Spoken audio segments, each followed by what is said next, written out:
Hello, good morning everyone. Thanks for coming to what is our first ever press conference here at Gamescom. Before we get started, just a few house rules. You're probably thinking, I'm coming to a Capcom event and I haven't signed an NDA, and that's like a bit unusual.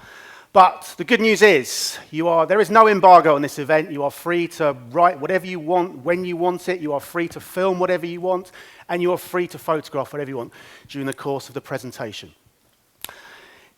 The press kit will go live at 12:30 local time. So pretty much as soon as this press conference is finished, you'll be able to go download it. You should have found a card on your seat when you sat down, giving you the address where you'll download the assets. Finally, if there is an emergency, please head towards the emergency exits, which are located that way and there. Oh, and of course, mobile phones, please switch them off. That's it. So let's get things started. Please join me in welcoming to the stage the Senior Vice President for Marketing for North America and Europe, Mr. Michael Patterson.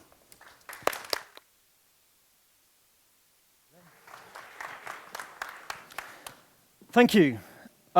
This week marks our first ever press conference at Gamescom, and we believe that we have the strongest lineup in Capcom's history. Over the next hour or so, we hope to excite, entertain, and engage. Please sit back and enjoy, and I'm going to welcome to the stage the producer for DMC, Mr. Alex Jones.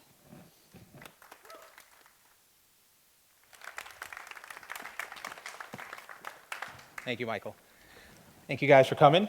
Let me say that one of the questions I'm asked most frequently by members of the press is, because this is a rebirth, will there be characters from previous DMCs making an appearance in this version? And normally when you guys ask that question, I usually respond with some sort of lame dodge and then quickly pivot to another topic, which is probably wholly unsatisfying for everybody. But today, as if there are no ground rules, as Ben said, the shackles are off, and I'm happy to say that there will be at least one new character making an appearance in our version of DMC, and it'll be prominently featured in the trailer that we're about to show you. So why don't we run that? Peggy 18.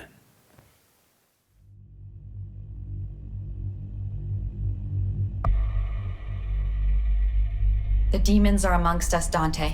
They are enslaving mankind. The world is asleep, brainwashed, and helpless. We're fighting back. I'm with an organization called The Order. Heard of it? Something to do with that masked freak on the net? That's my boss. Wonderful. Can't wait. Dante, it really is you. My name is Virgil. You don't remember me. You're my brother. Your twin brother. I've been looking for you for a long time now. With the two of us working together, I believe that we can defeat them. So that's what this is about. You need me to fight the demons, help you save the world. What else were you planning on doing with your life? You're gonna stick with us to the end, right? Count it. Good luck.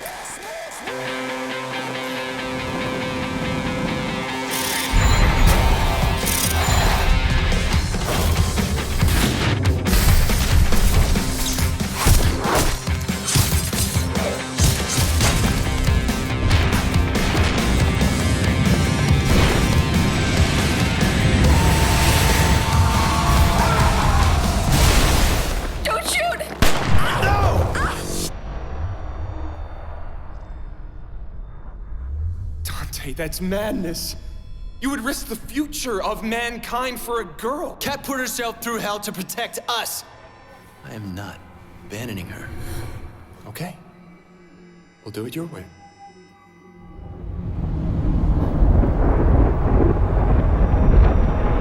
This is it, Dante. We have to put our lives into each other's hands completely, without hesitation. We are brothers, after all.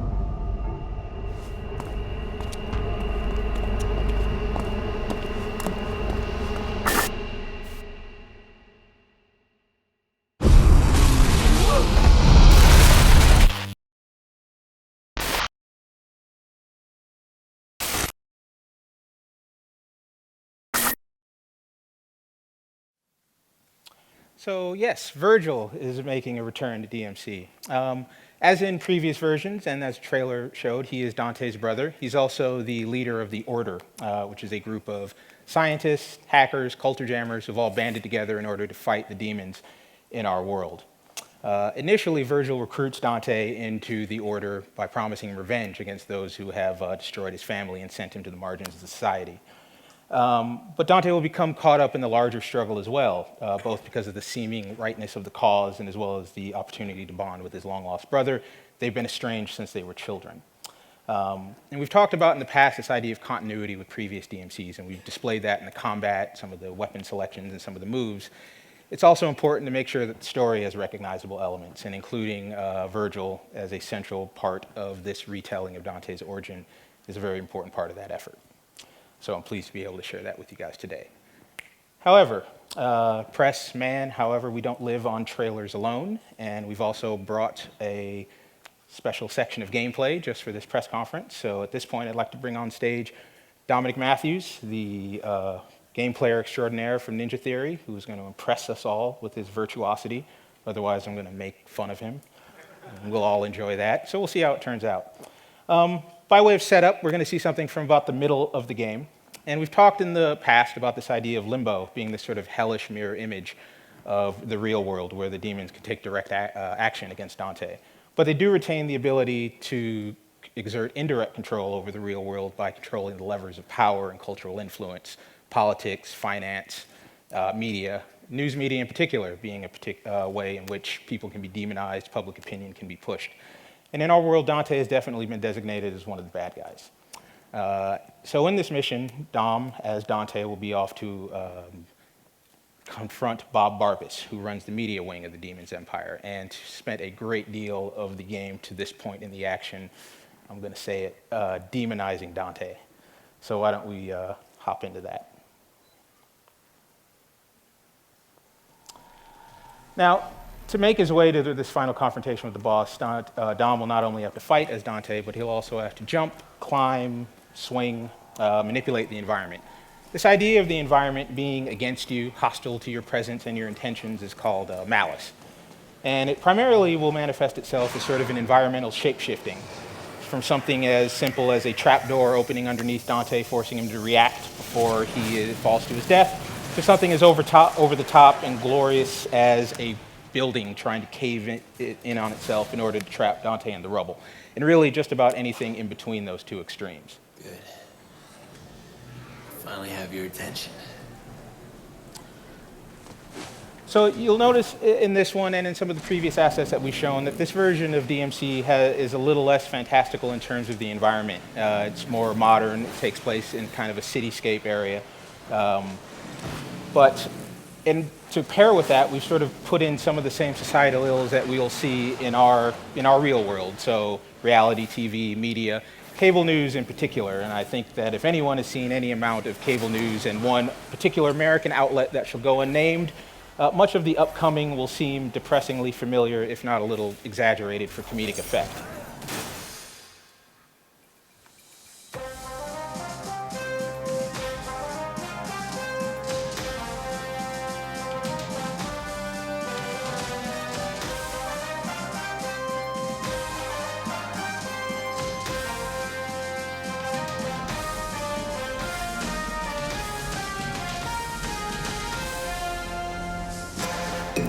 Now, in addition to the news media, we'll satirize other elements of societal ills and cultural excesses, media, finance, maybe even take a few shots of reality TV and pop music while we're at it. And in the game, we will lay this all at the feet of sort of the pernicious demon influence that pervades humanity. So, I talked about continuity earlier. We've talked about it in some of my previous chats with the media. This idea of we've had it in combat. We've now, with showing Virgil, have achieved some element of that in the story, which is important. Bosses are also a standard that we have to live up to for previous DMCs as far as what expectations are. And I think that once you see this character, you'll see that he is over the top and a spectacle, but he's a character that really could only exist in our version of DMC.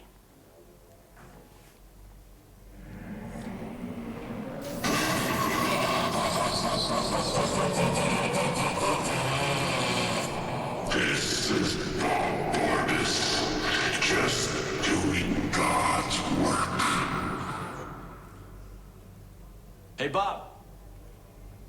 a spin on this?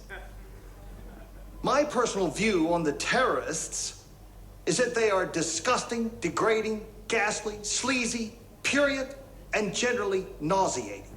The worst of them is Dante. The whole world would benefit greatly by his non-existence. I'm taking you off the air. You think so? I wouldn't bet on it, you little shit.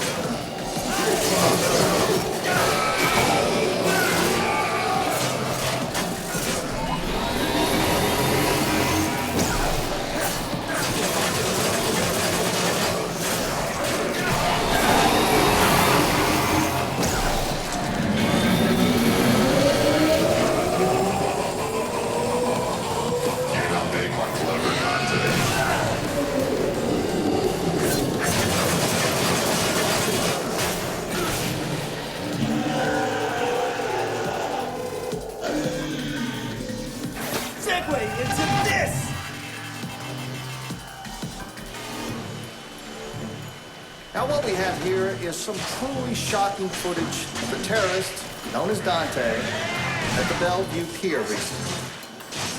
So what do we know about this Dante? Several people have now come forward, and investigators have pieced together a shocking history of violence. At age 8, he attacked and killed the head nurse at St. Lamia Orphanage. She was described as a sweet old lady who particularly enjoyed working with children. Between the ages of 11 and 15, he broke out of no less than 8 youth detention facilities, often mounting brutal, humiliating attacks against the prison officers just doing their jobs. Between 16 and 17, he became involved in gangs, drug peddling, and is believed to be responsible for over a dozen homicides. And worst of all, he was also a well-known cruiser in the seedier districts of the city, rapidly spreading sexual disease of the unholy kind. It ain't that the best kind, Bob.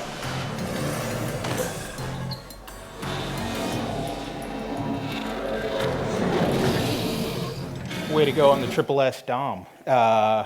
So that was just a small section of that boss encounter. And I'd like to say, sort of by way of closing, that on the show, we're going to have for the press an additional piece of exclusive gameplay for gamescom only.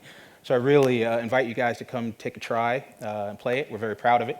And DMC will be available January 15th, 2013, PS3 and Xbox, with the PC version following shortly thereafter. Thank you guys very much.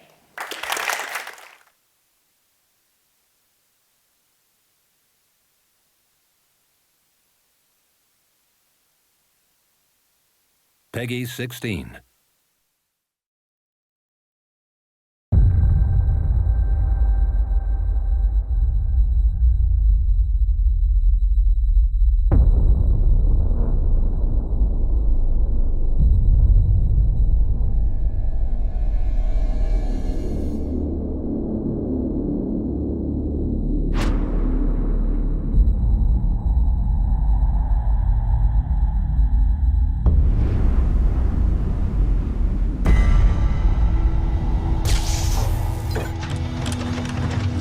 Welcome to EDN3, Jim. Hey, beautiful. I'd love to say that I'm getting used to it, that the cold is growing on me, but it ain't.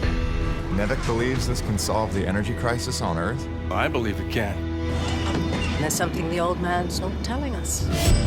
Believe me, James, this place has secrets. What the? What are you doing?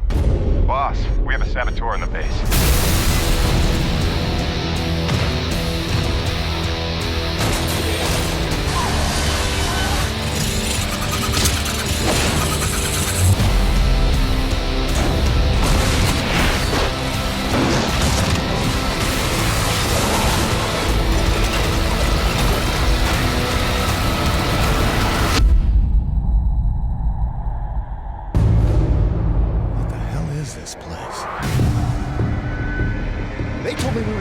one's on this planet.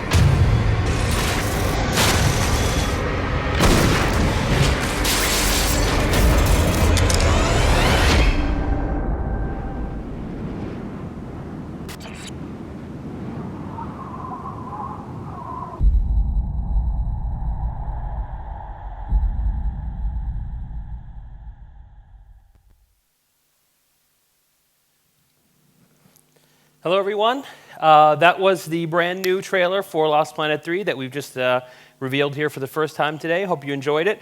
My name is Andrew Szymanski. I am the producer for Lost Planet 3 at Capcom Japan, and this is my colleague, Kenji Oburo, who's our franchise creative director. He's going to be playing our demo for you today. Before we jump into the demo, I just wanted to give a very brief recap of what Lost Planet 3 is. Of course, it's the third game in the franchise, but it's actually the first chronologically. We're going back in time to when EDN 3, the planet where the game takes place, was at its most cold, foreboding, beautiful, but very deadly state. And we follow our main character, Jim, who we saw in the trailer, and we're going to see here in the demo, of course. And he has come to EDN 3 to take contracts, dangerous contracts, building the colony and exploring in order to send money back to his wife and child who he's left on Earth. And as we've seen from the trailer here, Earth is in trouble, and so it's very important that he takes those contracts. So we're going to be joining up with Jim here about a third of the way through the game. He's already sort of established himself on the planet. He's getting used to, living there and taking the contracts. In fact, we'll start with a cinematic that sort of establishes how he's been able to build a life there. And then a radio call comes in and he gets sent on one of his most dangerous missions yet. So, Oguro-san?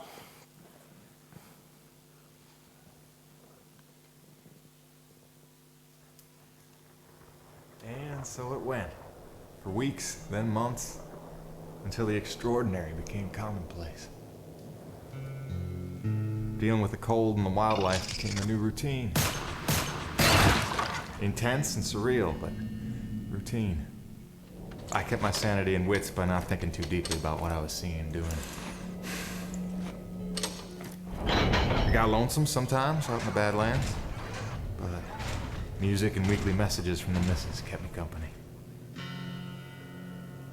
I was making great dough, getting choice contracts, and that was the point after all. I made friends with the crew. They were a right good sort, those guys. Even LaRoche, for all his bluster, had his moments. For better or worse, I became Braddock's go-to guy. It had its benefits. But sometimes being the one to get the call meant you ended up in some damn strange situations. Damn strange situations indeed. We're going to see one of them here. You there? We just lost contact with the communications relay at Shackleton's Peak.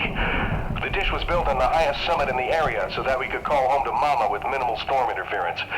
It's our lifeline. 2 hours ago it went offline and we don't know why. We're effectively cut off from sending or receiving any off-world communications. I need you to check it out. Boilerplate contract, flat rate for equipment repair, standard fuel surcharge, and Tier 3 hazard bonus. So Jim's been given his mission, which is to repair the communications relay at the top of the mountain. But to get there, he's going to have to get through the nest of one of our new enemy types that we're showing for the first time here today.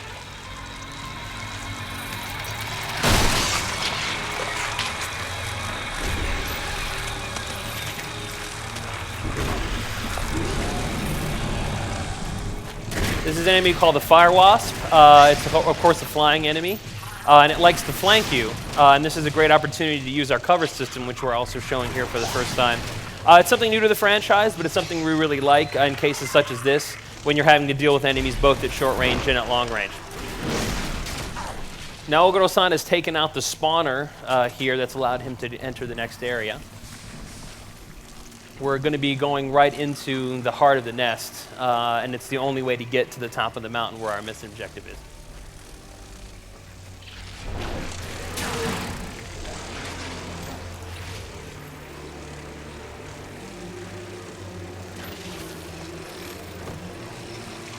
This is an example of our struggle mode. Many of you may be familiar. All of our smaller A-grid enemies have the struggle mode, and it is a way for us to kind of have some close quarters combat without turning everything into a QTE, because you do have to aim in order to hit the areas on the enemy that you're aiming for. So certain enemies will do this to you when you're low on health, and it's one of the ways that we keep the gameplay fresh. success or failure here will change, of course, how much trouble Jim gets in. A couple of well-placed kicks are usually enough to do the job. There we go.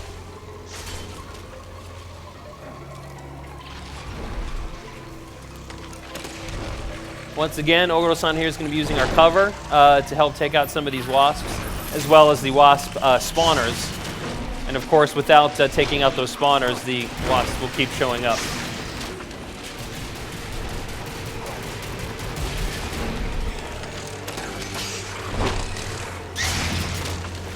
Switching the shotgun there for some close range firepower, that's always helpful.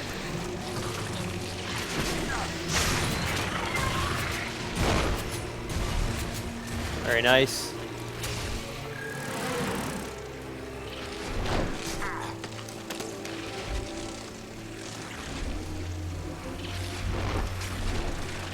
Once again, utilizing the cover. Now you can blind fire from cover as well as being able to actually zoom out from cover like this. Once again, very handy. We like this area of the hive because it shows how we've tried to integrate sort of the natural ecosystem of the world and show the acrid in their actual habitat as opposed to just showing them as enemies of the player. Grabbing some thermal energy, which can be traded for weapon upgrades and additional items and things like that when you're back at base. And we can see here a panning shot of the mountain in its entirety. In the full game, you would start at the bottom of the mountain and work your way up. We're going to sort of do a fade warp here so we can take you all the way to the top and show you some of the cool stuff up there and keep our demo reasonable. Now we've gotten here to the top of the mountain, and once again, Jim's mission is to repair this satellite transmitter so that the colony can regain communications with Earth. But we noticed an odd reason for the malfunction.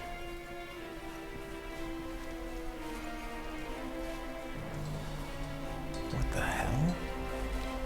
This mysterious figure was also in the trailer. This part of the game and the narrative represents sort of Jim trying to focus on his contracts, but learning that there's a larger sort of mystery surrounding the planet and surrounding him. He's trying not to get involved, but of course, that won't last. Cronus Actual, this is Peyton. Listen, I don't know how else to say this, but I think we might have a saboteur on the bay. Saboteur? Jim, no offense. You're not supposed to go stir-crazy until you've been here at least a year. I'm serious, boss. Somebody was out here. All right, Jim, I believe you. First things first. Head into the relay station, raise the satellite dish, and call up the tram. So we heard Jim communicating with Braddock, who's his foreman back on the base. Braddock, of course, is telling him there couldn't possibly be anybody else. Everyone's accounted for. And this is just an example of, you know, small, subtle hints to Jim that things might not be what they seem.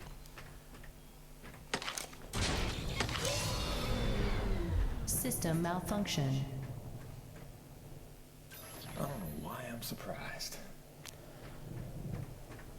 Coming back out here to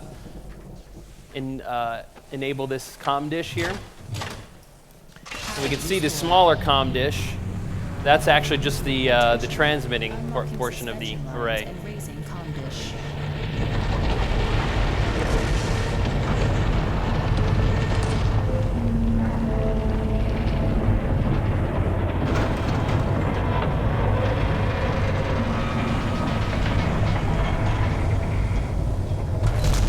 Comm dish locked and ready for transmission.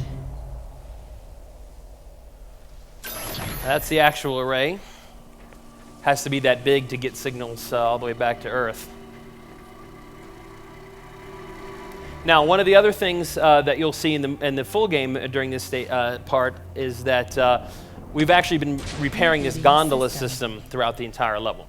Now, what this does is it actually attaches to the utility rig. Many of you may recall the utility rig is the vehicle that Jim uses throughout the game. So what he's done now is he's actually called that up from the bottom. Got the satellite dish working, just waiting for the rig to come up.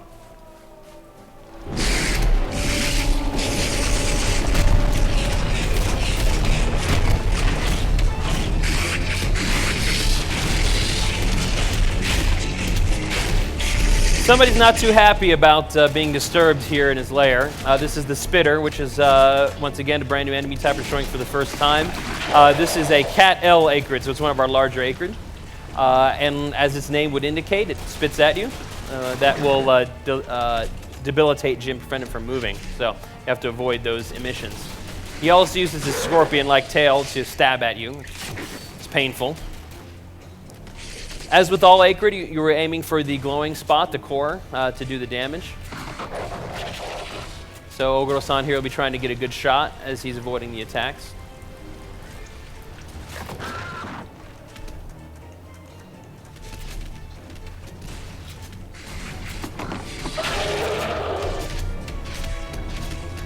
So I guess he's retreating back to lick his wounds a little bit, which is great because our rig is just now about to arrive. So we'll finally have something to take him on with something of his own size.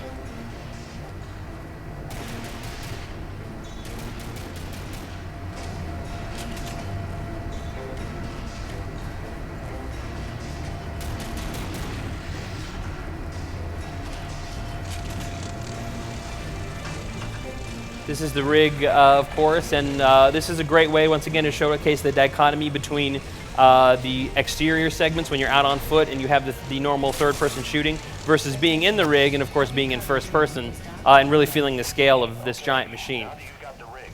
Use the claw arm to align the relay tower and re-establish contact between the comm dish and Coronas. That is the winch, something we're once again showing the first time today. This is an upgrade attachment for the utility rig that you will get over the course of the game. And it, of course, can be used to squash smaller enemies, reel in larger enemies. And another great thing is it actually, as we saw in the trailer, has an environmental function as well. When it's attached to certain parts of the environment, Jinda can use it as a zip line to access new areas. So Fair fight this time, pal. everything on the utility rig has multiple functions, both in combat and outside of combat. So now we have a chance to take on this thing on its own terms. A couple of well-placed bashes. Grab the tail.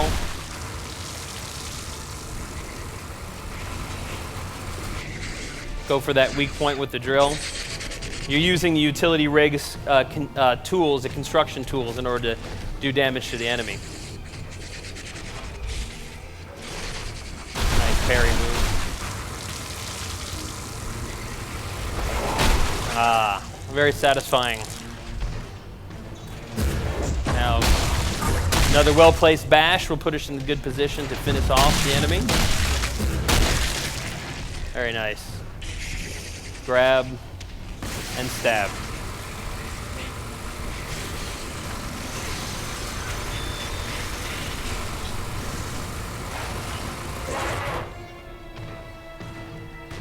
And that is a very satisfying way to take out your foe.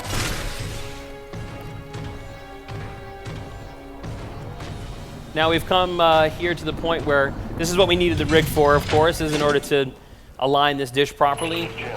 You're going to grab with the left stick. And Dr. Roman. She hasn't checked in for some time, and if there's any funny business afoot out there, I'd like to make sure she's all right. Do me a favor and check in on her before you head back. So once again, we're getting hints that a lot of things are going on, and as we move forward in the campaign, we'll be talking a lot more about who the mysterious other people on the planet are and what they have to do with Jim and his journey. But for now, that was our new demo. Hope you enjoyed it. Lost Planet 3 is going to be coming out in early 2013 for Xbox 360, PS3, and PC. So I want to thank Oguro-san again for the great demo, and thank you to everyone for coming.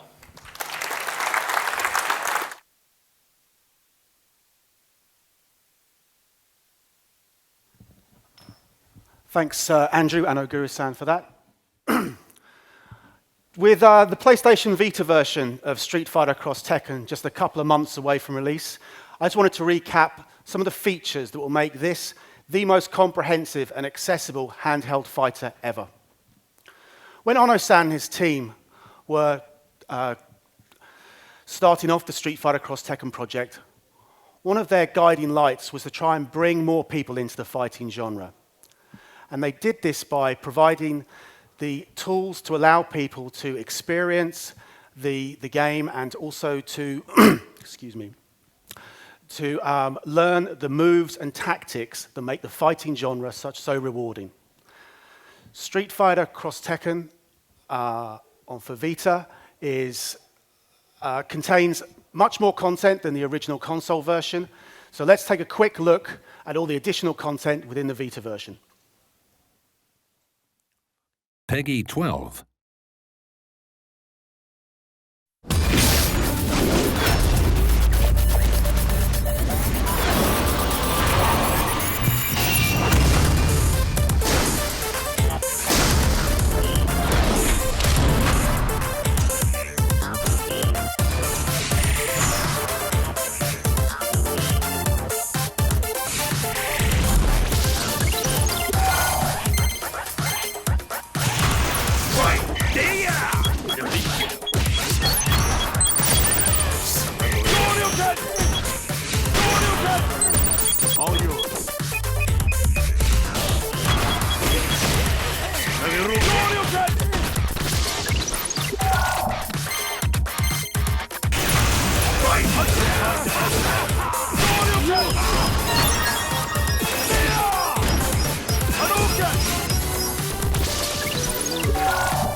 One of the things you have noticed in there is something called casual style, which takes the ethos that I talked about earlier, about bringing more people into the fighting genre. So the casual style will allow new players to come into the fighting genre by using the touch screen on the Vita, both the front and rear. Street Fighter Cross Tekken, scheduled for release in North America on October 23, in Japan on October 25, and across Europe, October 26. 2012 is an important year for us at Capcom, and hopefully for you too, if you're fans of fighting, because it marks the 25th anniversary of one of gaming's most iconic franchises. Over the course of the year, we're marking this epic date with a number of activities, the biggest of which is a global tournament, which is already well underway.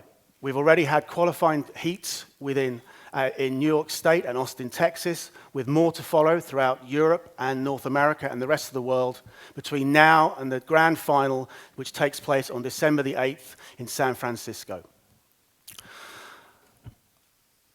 So I think that, oh yes, so prize pot, the biggest ever prize pot. We've got about 500K of prizes, cash prizes, non-cash prizes and amenities to make this one of the biggest fighting tournaments ever. So I hear something now, and I'm looking for someone who I think may be making a guest appearance. Who's that at the back? Looks like Blanca. Hey!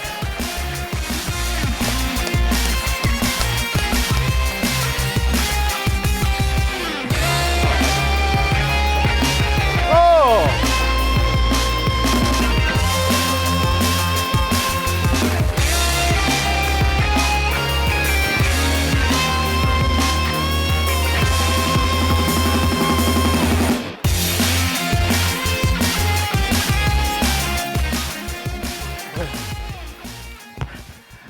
Hello everyone.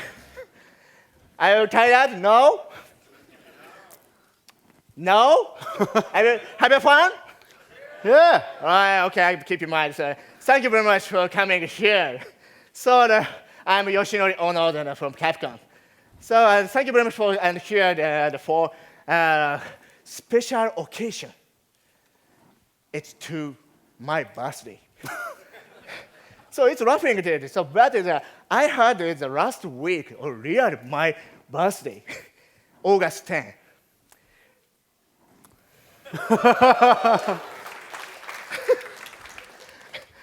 So and it's so I wanted to do something birthday present. So but I wanted to cash only gift. So okay, it's enough to you comedy time for today. So okay, so I'm here and here to celebrate the Street Fighter 25th anniversary. So thank you very much for a long time your support and a long time your cheering. So thank you very much for too. So we at Capcom are working hard. So towards and 30s, 40s, and 50s. So actually, also, I hope that I can retire before the 50s. So today, so thank you very much for coming here. Thanks to coming to our press conference. I bought very, very special something to you. Really? Right. It is a video of Street Fighter 5. No. Street Fighter 5. No. No. It's no. No. So I'm sorry. I told you no. So Ben took my video off me. So by the way, I will show you some other day after 5 years or 10 years. Okay, so the last time, so I have the order to use it. And can you help me take a picture for my Twitter footage? Okay? Yeah. All right, and you are probably tired from long time sitting. So okay, please, all together, stand up here, or stand up here. So I'm gonna say the 3, 2, 1, and then you are the posing to the Shoryuken. Okay, do you know Shoryuken? So and please, you say the Shoryuken. So I can take picture and to take picture, all right? Okay, my first time, all right? Are you ready? Yeah.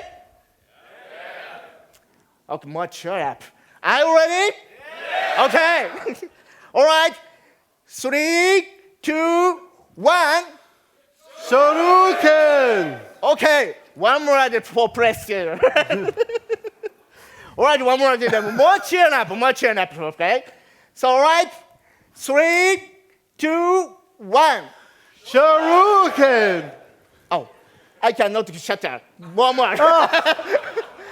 All right, one more. Okay, 3, 2, 1. Shoryuken! Okay, thank you very much for coming here. So, and we are looking forward and you are continued and support and Street Fighter 3. Okay, thank you very much for coming here and please enjoy and continue to this press conference. Thank you very much, everyone.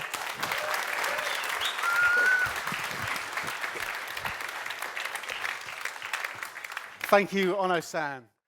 I'd now like to introduce on stage Sasaki-san, who is the director of Resident Evil 6. He's going to play for you now a live demo of brand new Resident Evil 6 gameplay that no one's seen before, featuring our new character, Jake. In this particular mission, Jake and Sherry are in trouble in a shack surrounded by Javo. Thank you, Sasaki-san.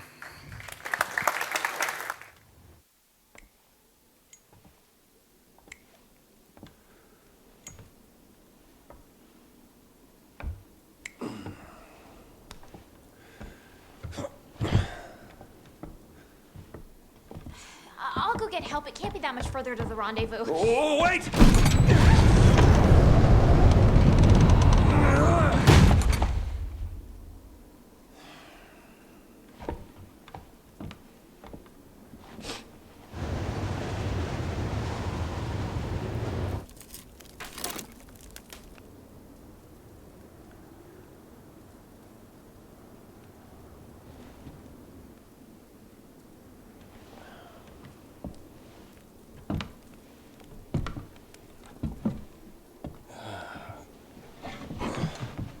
So, you always been like that?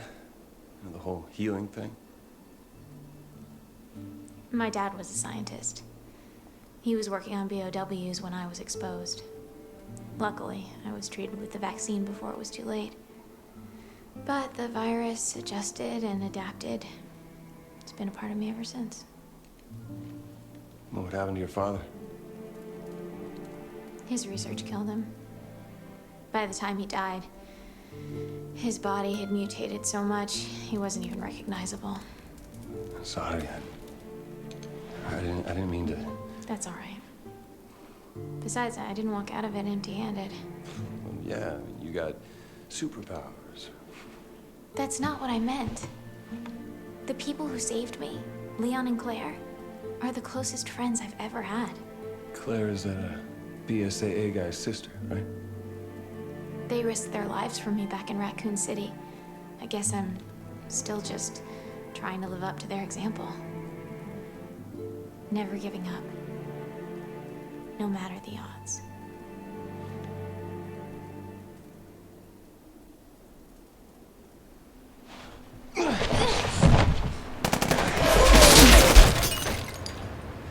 Speaking of odds.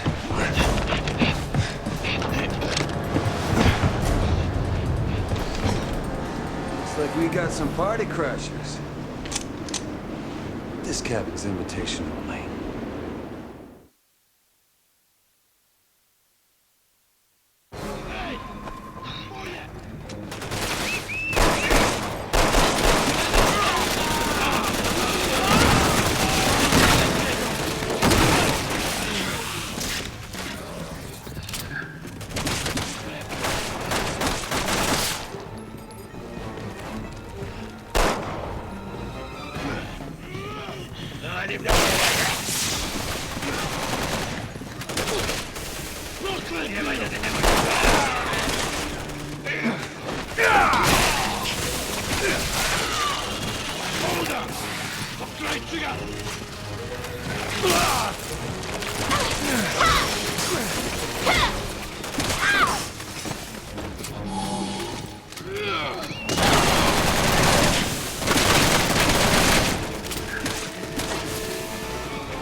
Them to keep the noise. Punch it before we get buried alive.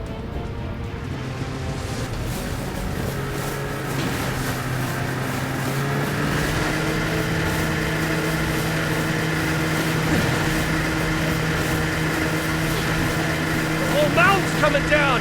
God must really hate us today. We'll make it. Just keep going.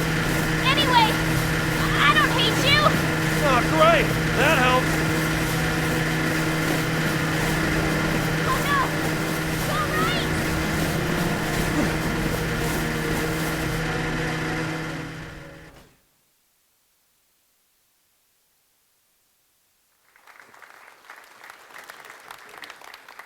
Thank you, Sasaki-san, for that great presentation. There will be an exclusive RE6 trailer at our Capcom booth for you all to enjoy later on in the week. So thank you. Before we bring our Gamescom conference or press conference to an end, I've got one last announcement I'd like to make. And it's an announcement I hope that you won't forget. In an industry where risks are often not taken, we'd like to take a risk today. We're going to be announcing a new IP with a brand new studio. This studio is Don't Nod Entertainment, based out of Paris. And we're really excited to be working with these highly talented individuals. These guys have worked on titles such as Resident Evil 6, no, such as Rainbow Six, Splinter Cell, Heavy Rain, and Burnout. And we believe that this concept will capture your imagination as it has ours. These individuals have also been supported by an artist who is extremely well known for his work with Marvel Comics, graphic novels such as Spawn and Magic the Gathering. So it gives me great pleasure to announce a new title called Remember Me.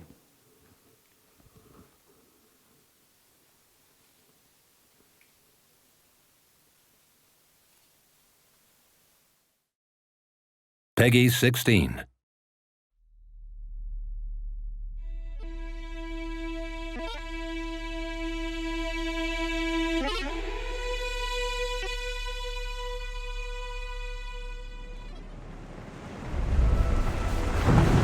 A friend once said, "The memory of a single man is a fortress, more complex than the vastest of cities." But we invented a key to the fortress. A son's first words, a mother's last words, a lover's kiss, a father's deception. There are no secrets anymore. And if remixing a single memory can change a man's life, then changing a single man could remix the world. That was my job until someone did it to me. They wiped you clean, Millen. How do I know I can still trust you?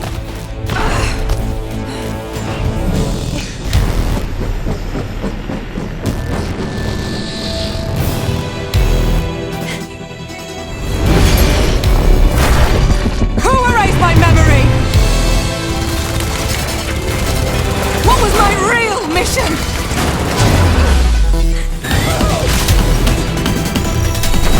Try to get around her! I'm the hunter! Why am I being hunted?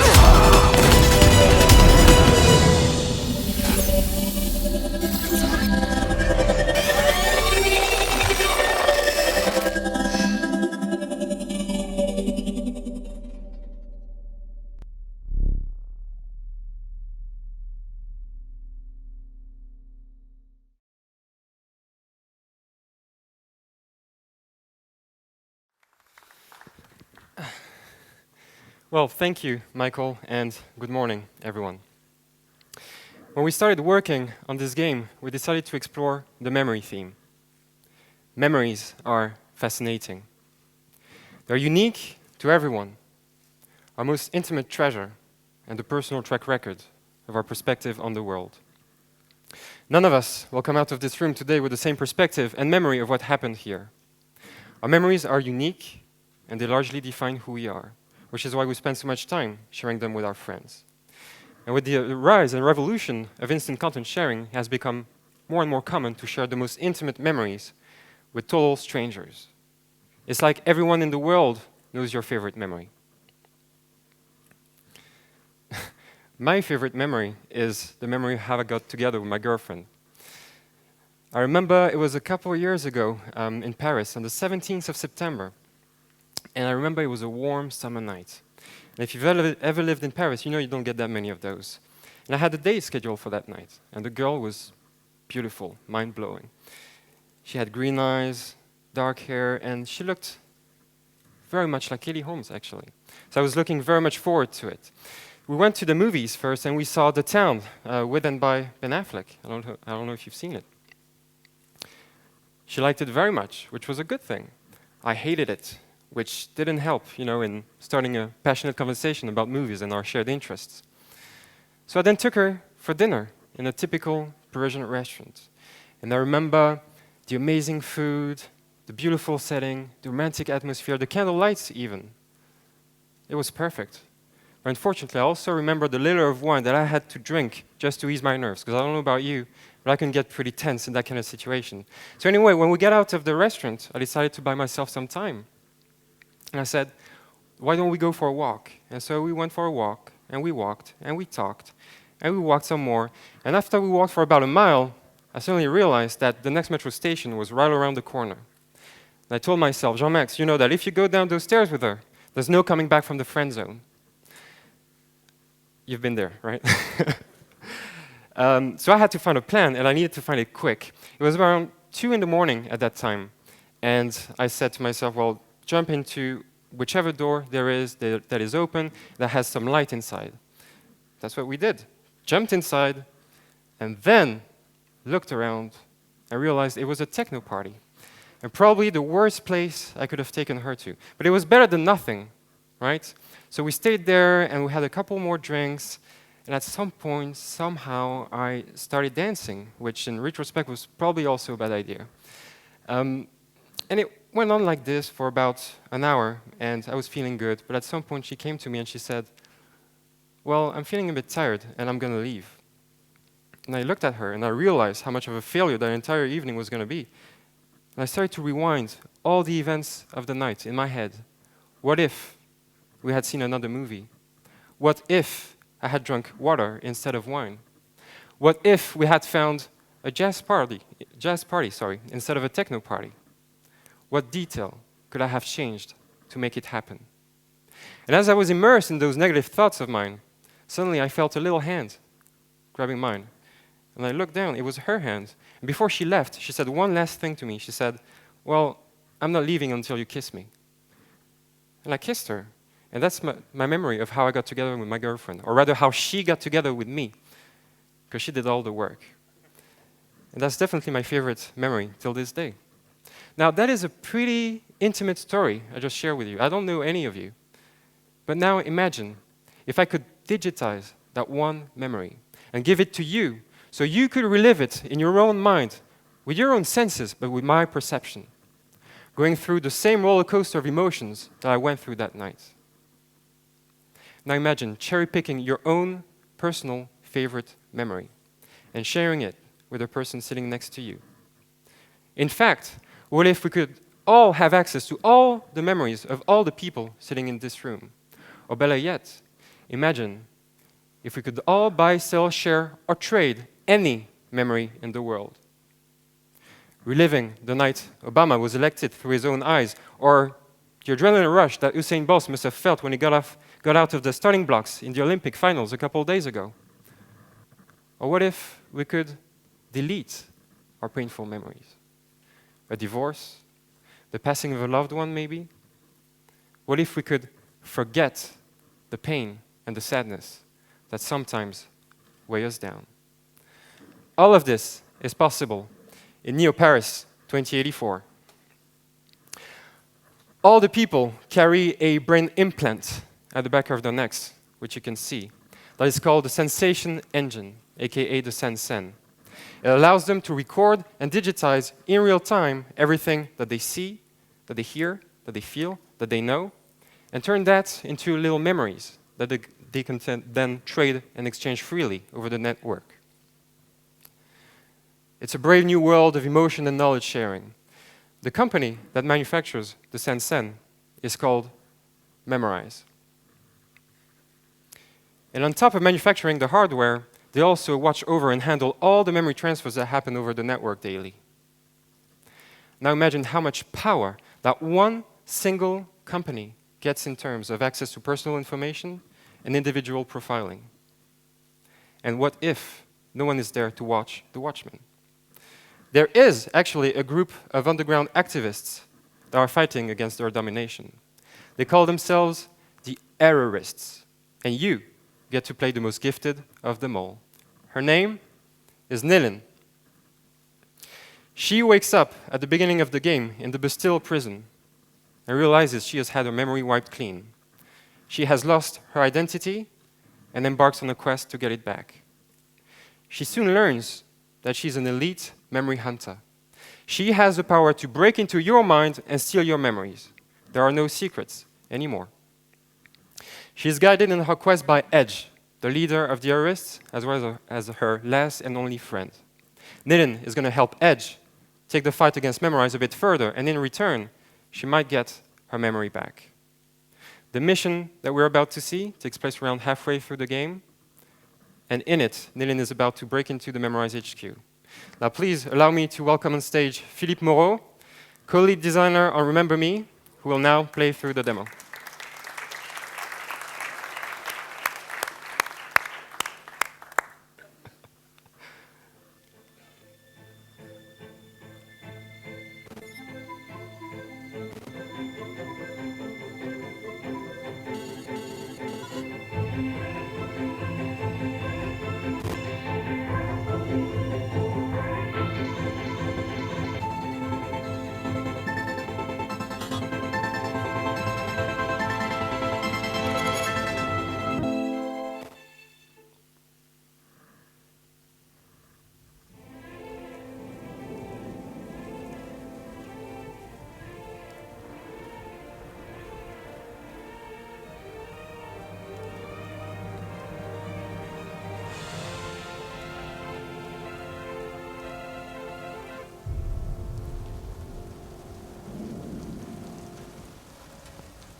Your way ain't gonna work.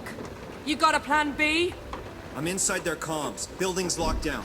You need to track down a Captain Trace and steal his access codes. Careful, sis. He's eccentric and very dangerous. Okay. We need to move. Where can I find him? Give me a second to do an AUG lock on his position.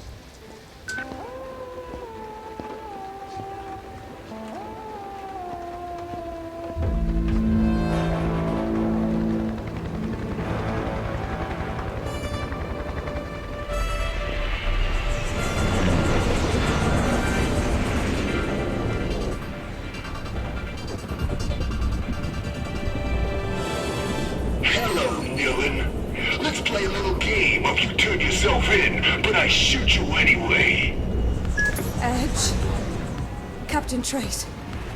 He found me!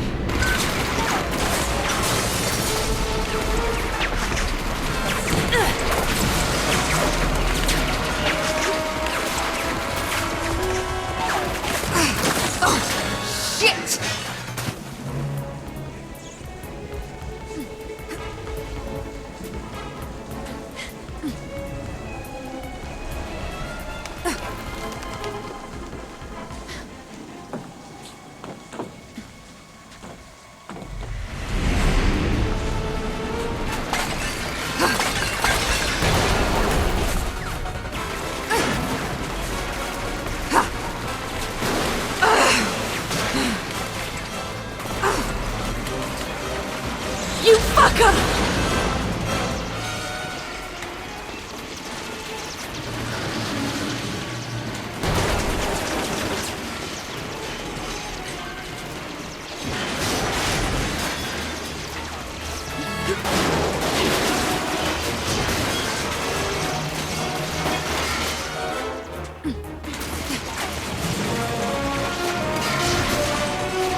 Seriously.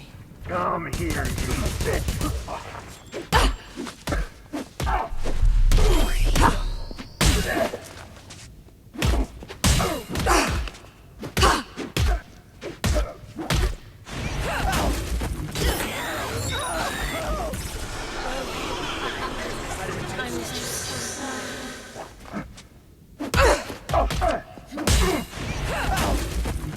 That should clear your mind.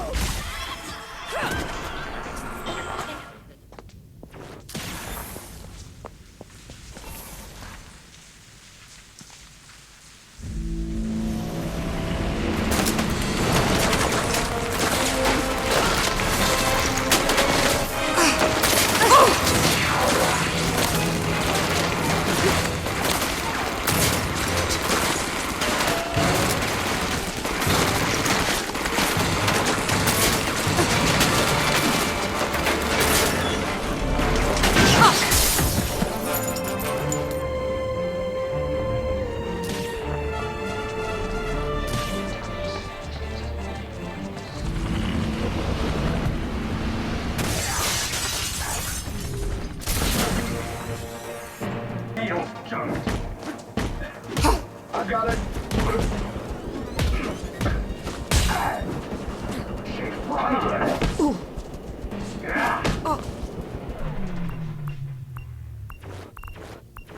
Don't give her room. Time out.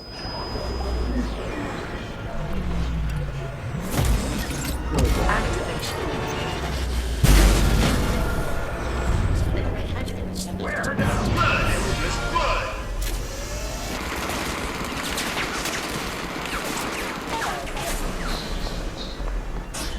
Emergency send channels to send data on illegal activity. You may even meta-tag suspects yourself. Over there! It's her! The fugitive!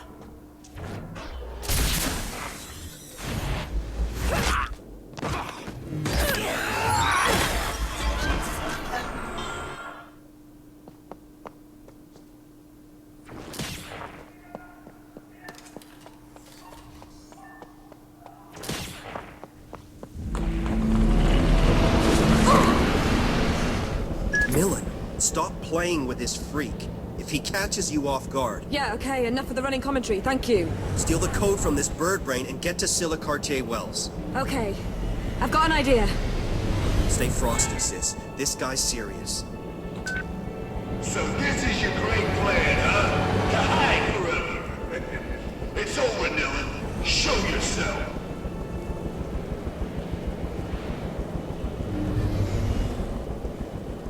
Who'd have thought it? The great Nillen, huddled like a frightened little mouse.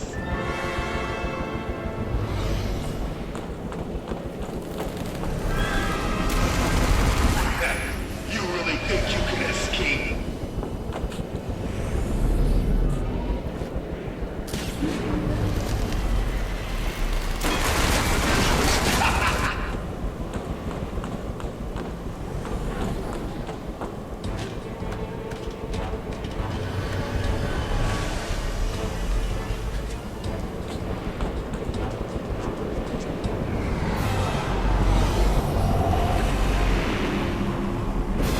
Let's play a new game with new rules. The hunted becomes the hunter.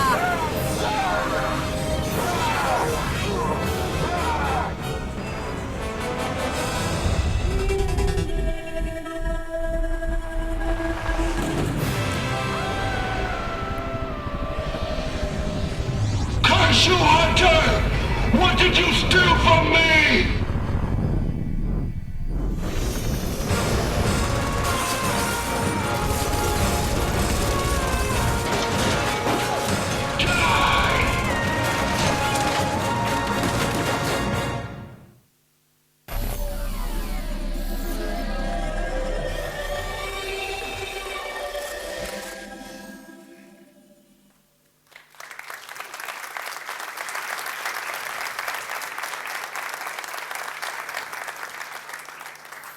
Thank you, Philippe. Ninin is going after the memorized CEO, Silicartier Wells, aiming at taking down the very technology that allows her to be who she is, a memory hunter. Many obstacles are going to stand in her way. Numerous enemies, other memory hunters just like her, with special powers, just like her. But there is one superpower that only Nilin possesses in the game world. A unique power we call the Memory Remix.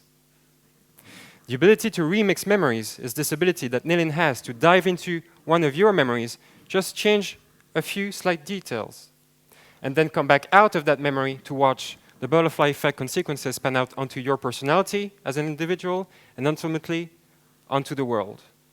Now we're going to see this in action. In the following video, Nilin is being sent by Edge to remix the memories of Commander Forlan, who is the head of the Saber Force, the private police of Memorize. And the following video is all gameplay footage.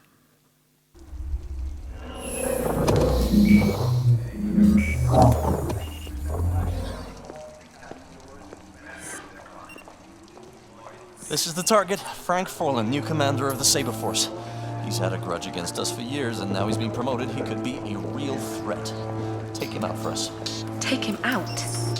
You want me to kill him? No, I want you to remix his memories. Make him kill himself. It'll be less suspicious.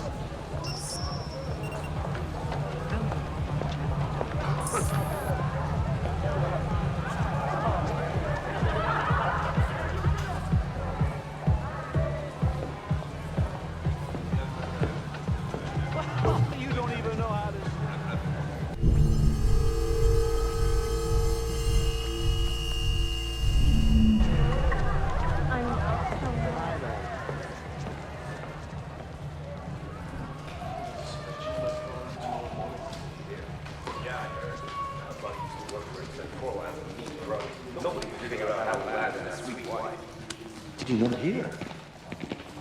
She left him a couple of days back. Probably hooked up with some politician already. Don't say that in front of Forlan. Hell, he fired my buddy just because he wouldn't shoot a beggar who got in the way. Maybe we should follow the wife so we get out while we can. Are you nuts?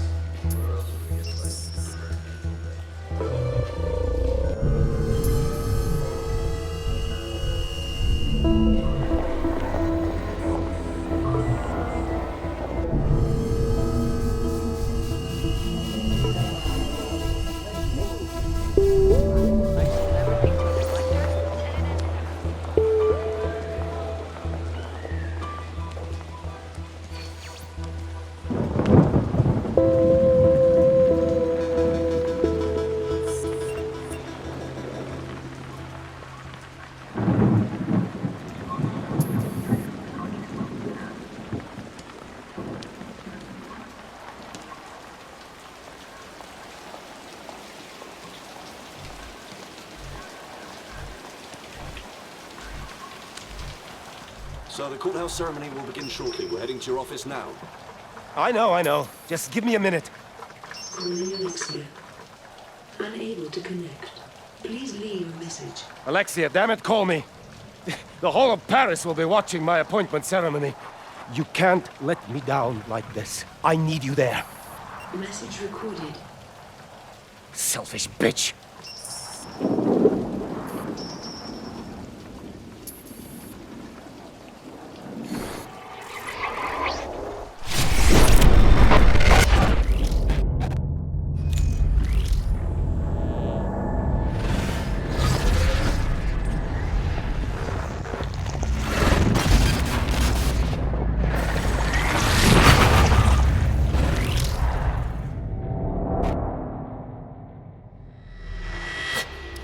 Selfish bitch.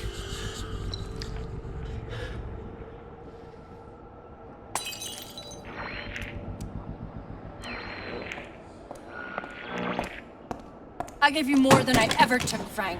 You had my best years. Bullshit. You'll ruin my career before it's even started. Because I won't be standing next to you in a photo? Get real, Frank. I'm not gonna pretend anymore. Alex, don't you dare walk out! Fuck you, Frank! Alex!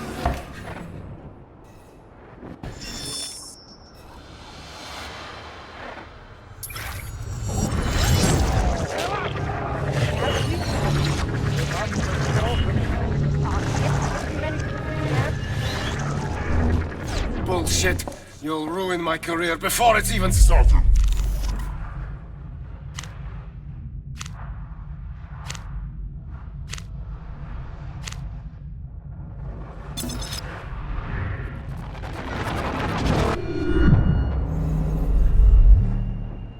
Because I won't be standing next to you in a photo?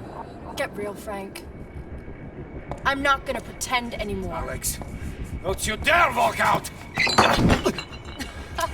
What are you gonna do? Shoot me? You can't even stand up straight. Be serious, Frank. You never even take the safety off. And I'm tired of pretending. Goodbye, Frank. Please.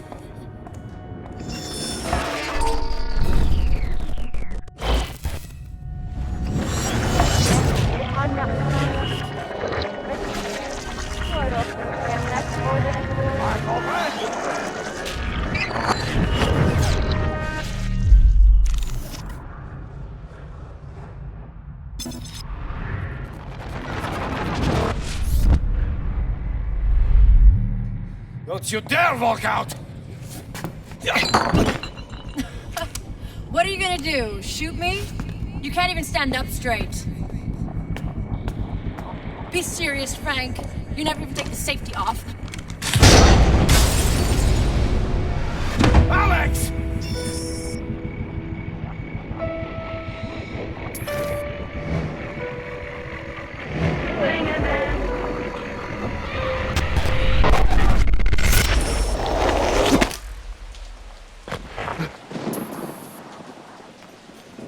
So we're coming to escort you to the courthouse right now. We can't delay this any Bastards. longer. You're not taking me in for this. It was an accident. I won't give you the satisfaction. I'm so sorry, Alex. I'm so sorry.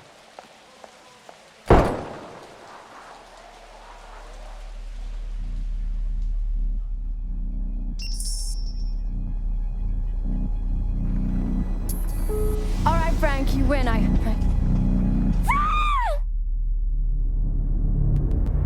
Well, I think that gives us a lot to talk about in the next coming days here at Gamescom. I look very much forward to that, as well as I look forward to unveiling more about the game in the coming months.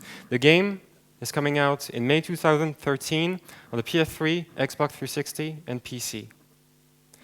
And this is it for today's presentation of Remember Me. I hope you enjoyed it. Thank you very much.